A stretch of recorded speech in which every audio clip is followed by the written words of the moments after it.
Hey guys, welcome back. Besiege Early Access coverage. This is episode 16. I'm Enigmius, and today we're continuing with our walking leg. This is the mechanism we built in the last episode.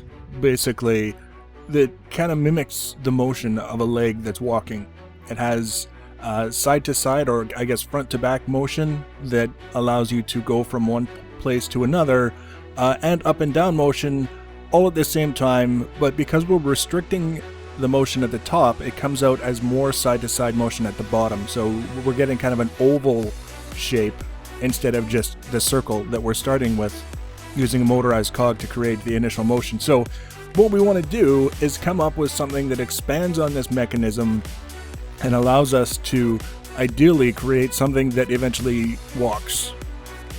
It won't be on two legs. Viewer recommended four. I agree. I've actually already come up with an idea that may or may not work to make four-legged motion not only viable but interesting, because sometimes it works and you're glad that it works even though it's not really all that interesting to look at. We want to kind of change that dynamic. But one of the things that I realized is that the way we were currently set up, it was impossible for me to build a leg that was in a rested state when it's supposed to be on the ground in kind of a compressed state.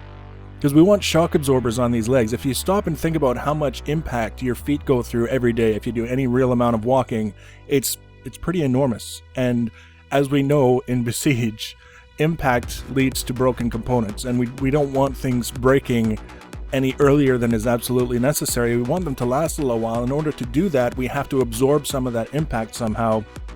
So I came up with an idea of building a suspension system into each leg, so that when it first touches the ground and there's downward force applied to the leg on the ground, it's actually stored in the spring instead of just transferring that impact force through whatever mechanism is making the leg move.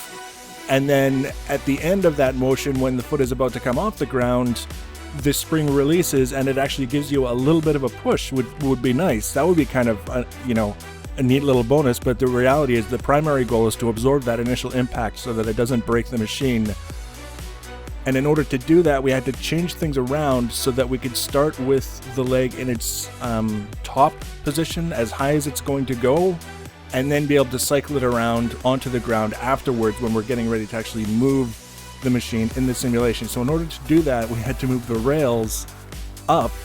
So instead of opening the rails by pushing them up, we're actually going to have the rails opening by pulling down on them, and then they go back up. They'll still restrict the motion the way they did in the previous example, but it allows us to start the leg in the top position. Now, if that's not making sense to you, don't worry. What's important is that you'll see that it still works functionally. It produces the same result, what we're doing now, as what the previous setup did. Just means we start with the leg in a different position, which will allow us to build in the kinds of things that we want, hopefully, in order to make the whole thing work. It's the same number of blocks, the same concept. I'll just, as we're going through here, I'm kind of letting you guys watch how it goes together. I'm not speeding it up this time because we're not really adding a ton of blocks. Most of the time that was spent building this has already been edited out because it was the kind of thing where you learn from it, and what you learn is how things won't work. So we've already shortened it in that regard. And now what we're doing, and very interesting what we're doing and the impact that it will have on the rest of the build, is we're bracing it up against a weighted base so that we can experiment with it and see how it's working without having to worry about the impact of gravity on the whole mechanism with all the different weights and all the different things that are going on. So we're going out of our way to just set ourselves up to test and see how it's going to work under ideal circumstances. If only we knew. So you can see now, it's the same kind of motion coming out of the various different components. It's just the rails are on the top now instead of the bottom, and they're opening down instead of up. When we start building the leg onto this, the leg will start in its top position, and we can cycle it down when we start the simulation instead of having it starting at the bottom position and not being able to do anything with the spring by way of preloading it. That's kind of the problem. When the leg is all the way down, there's going to be some tension on the spring and the suspension, and we can't do that if we start with the leg already in the all the way down position, because the game doesn't let you preload things, I guess you could say, is probably one of the best ways to describe it. So what we've done, all of that you just saw, was just correcting the mechanism so that it would work for that. And now we need to start looking at actually getting the leg built into place. And this is where a lot of the experimentation came in and a lot of the failure came in. This is actually a failed attempt at building kind of like a joint into the leg, sort of like a backwards knee or an elbow, something like that. And you can see it's got the suspension block in there, which is the spring on a block. Pretty simple. When you apply force to it, it compresses the spring and then it releases the spring and it offsets the impact. So you don't get jarring force anymore. You get sort of a more gradual application of the forces when there's some sort of impact going on. I've used these suspension blocks and things with wheels in the past, and I found that a lot of the machines that I built with wheels using the suspension, it took longer of abusing the machine before things around the wheels started to break when it had the suspension blocks than it did when the wheels were just directly attached to a rigid chassis. So that was kind of what we were trying to do, was do the same thing with the leg and not having any luck whatsoever. So now we're changing it. Instead of a swivel connecting the leg to the mechanism that makes all this movement happen, we're going to use a hinge because it's the leg. It doesn't need to, go. If you imagine your foot swinging around your knee in a 360 degree arc, that would hurt a lot. We don't need our leg to have that kind of range of motion. And hopefully by using the hinge in conjunction with the swivel, we're basically going to have a slightly more rigid leg setup. It's not going to be wobbly and all that other stuff. And then we're using the ballast blocks like we often do, just as temporary things so that we can, place a block at the end of it and then connect everything back together with braces. So in this case, if you think of the leg, the elbow, or the backwards knee as being where that hinges, way up closer towards the mechanism that's producing the movement, that's basically what we're doing. It's the same concept, having that joint in the leg that we can use where we can build our suspension to absorb the impact.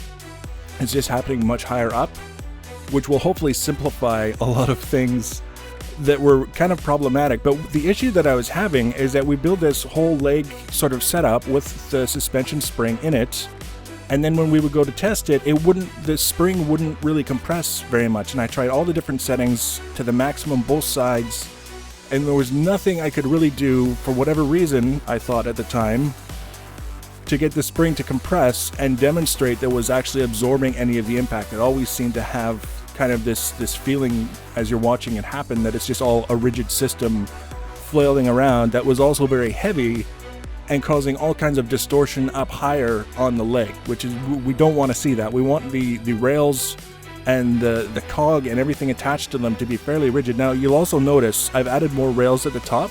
We had just the two before, and then I added two to either side of them just to help support them a little bit, because just having the two seemed to be a little bit too weak.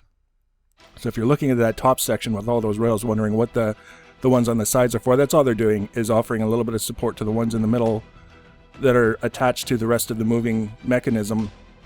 And now as we kind of work things down, the whole idea here is that we're not using a lot of blocks, but where they're positioned has kind of a significant impact on how things are going to work. So we kind of set something in place, and then we look at it and we think about it, we visualize how it's going to work, and then we carry on, move forward, next block. It's not really difficult, it's just a little bit time consuming, and you can see here we start getting that motion going into play. It's moving a little bit at the spring, at the hinge, and it's getting a little bit of compression off the spring. You can see the leg, or the foot, the little ball that is the foot, kind of doing a little bit of shaking, as though everything there's a little bit of a compression thing going on there. But what you're going to see next is the demonstration that saved this whole project, because at this point I was thinking we're too far removed from anything that's going to work. We're going to have to come up with something completely different. We go through, make sure all the ballasts are as light as possible. We don't want the extra weight if we can avoid it. And then we'll start up another simulation, and things are going to break, and it's when they break that we finally realize that we were on the right track all along, but our test rig was too rigid. That's going to be the common thing that I think we're going to find through a lot of our builds, because it's so tempting to build a rigid rig. So you can see we're trying, and everything is connected, but it's not until something breaks that all of a sudden everything is going to start to work the way we sort of wanted it to from the very beginning. There we go. As soon as it's free to move the way it wants to, It jumps, it flips, it does all kinds of crazy things. Look at that leg go. It's getting a little bit of compression off the suspension spring, and it's enough to make it launch that entire wooden base up in the air. So we're on the right track. So the next episode, we're going to get 4 legs, basically doing exactly what this one is doing now, with something that will hopefully keep everything working in a coordinated fashion. So if you want to be notified when I add that video, it's going to take a while to prepare, I know that, so it might not necessarily be the day after this one comes out, but it will happen sooner or later. You can always subscribe to my channel. You can also follow me for notifications on social media. Links for that always in the information section below the video. And now the whole thing is just broken. We did too many celebratory prances, and now we're going to have to fix it. Leave your comments and feedback. Thanks for watching, guys, and take care.